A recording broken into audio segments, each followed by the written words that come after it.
துணை ஜனாதிபதி தேர்தலில் தேசிய ஜனநாயக கூட்டணி சார்பில் சிபி ராதாகிருஷ்ணனும் இண்டி கூட்டணி சார்பில் சுதர்சன் ரெட்டியும் வேட்பாளர்களாக அறிவிக்கப்பட்டுள்ளனர்.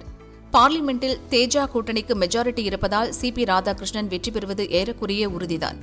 திருப்பூர் அரண்மனைப்புதூர் பகுதியில் உள்ள அரசு ஆரம்ப பள்ளியிலும் கேசிஎஸ் அரசு மேல்நிலைப் பள்ளியிலும் சிபி ராதாகிருஷ்ணன் படித்தார். ராதாகிருஷ்ணன் படித்த பள்ளியில் ஆசிரியையாக அவரது தாய் ஜானகி அம்மாள் பணியாற்றினார். அப்போதே அவரிடம் தலைவருக்கான ஆளுமை பண்பு இருந்ததென வகுப்பு தோழர் கே செல்வராஜ் உணர்ச்சி பெருக்குடன் சொன்னார்.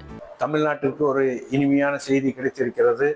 திருப்பூரைச் சேர்ந்த என்னுடைய பள்ளி தோழர் கேஎஸ்சி பள்ளியிலே படித்த வகுப்பு தோழரும் கூட திரு சிபி ராதாகிருஷ்ணன் என்று துணை ஜனாதிபதியாக வருவதற்கு அவர் நாமினேட் செய்யப்பட்டுள்ளார். நாங்கள் இருவரும் 1967 இருந்து 72 வரைக்கும் 5 ஆண்டு காலம் இங்கே படித்தோம். 6 ஆண்டு காலமும் வகுப்பு தோழர்களாக இருந்தோம். மிகவும் அருமையான நாட்களை நாங்கள் எண்ணி பார்க்கின்றோம். படிக்கின்ற காலத்திலே அவர் தனிப்பட்டு தெரிவார். அதாவது ஒரு லீடர்ஷிப் என்ன என்பதை அவரிடமிருந்து நாங்கள் எல்லாம் பார்த்து கற்றுக்கொண்டோம். ஒரு அதிகாரமிக்க தோரணையிலும் அவர் செய்வார். யாரையும் உடனடியாக கணித்து விடுவார். அந்த அளவிற்கு அவர் பள்ளி காலத்திலே சிறந்து விளங்கினார். பள்ளி காலத்துக்கு பின்பு கல்லூரியிலே அவர் வெளியூர் படிக்க சென்றாலும் எல்லோரிடம் நட்பாக இருந்தார்.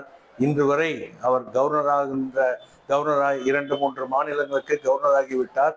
அப்பொழுதும் பழகுகின்ற பாங்கு முன்னாள் வகுப்பு தோழர்களைப் போலத்தான் அவர் பழகினார். எந்தவித மாச்சரியமும் காட்டப்படவில்லை. அதே போல அவர் துணை ஜனாதிபதியாக வந்தாலும் எங்களுடன் எப்பொழுதும் அதே போல பழகுவார். அந்த நம்பிக்கை எங்களுக்கு இருக்கிறது.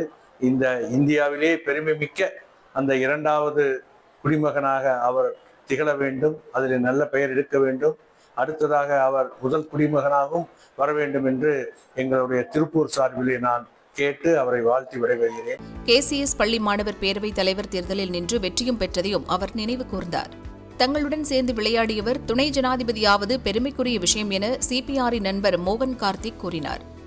இப்போ உதவி ஜனாதிபதி தேர்ந்தெடுக்கப்பட்ட ராதாகிருஷ்ணன் அப்பெல்லாம் எங்களுக்கு ரொம்ப எங்க கூட விளையாண்டவர் ஒருத்தருக்கு பக்கத்தில் உட்கார்ந்தவருக்கு இந்த பதவி கிடைத்ததுங்கிறது அவருக்கு பெருமையே இல்லையோ, எங்களுக்கெல்லாம் ரொம்ப பெருமையா இருக்கு. ஒரு சக மாணவன் சக தோழன் இந்த பதவி கிடைச்சதுங்கிறது இந்தியாவில் பெரிய பதவி. அதுக்கு தகுந்த ஆளுங்க. ரொம்ப அன்பா இருப்பாரு, பாசமா இருப்பாரு, பண்பா இருப்பாரு. என்ன நினைக்கிறாரோ மனசுல அதை ரொம்ப தெளிவா எடுத்து சொல்லுவார். அதோட சிறந்த குவாலிட்டி அதுதான் அவருக்கு. ரொம்ப ஹார்ட் ஒர்க்கிங்.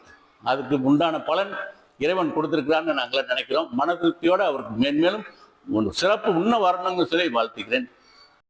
சிபிஆர் துணை ஜனாதிபதி வேட்பாளராக அறிவிக்கப்பட்டதிலிருந்து அவர் படித்த 2 பள்ளிகளிலும் உற்சாகம் கரை புரண்டு ஓடுகிறது.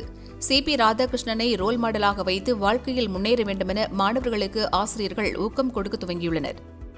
மகாராஷ்டிரா ஆளுநர் திரு சிபி ராதாகிருஷ்ணன் ஐயா அவர்கள் துணை ஜனாதிபதிக்கு முன்மொழியப்பட்டுள்ளதாக கேள்விப்பட்டு நாங்கள் எல்லாம் மற்றற்ற மகிழ்ச்சி அடைந்தோம்.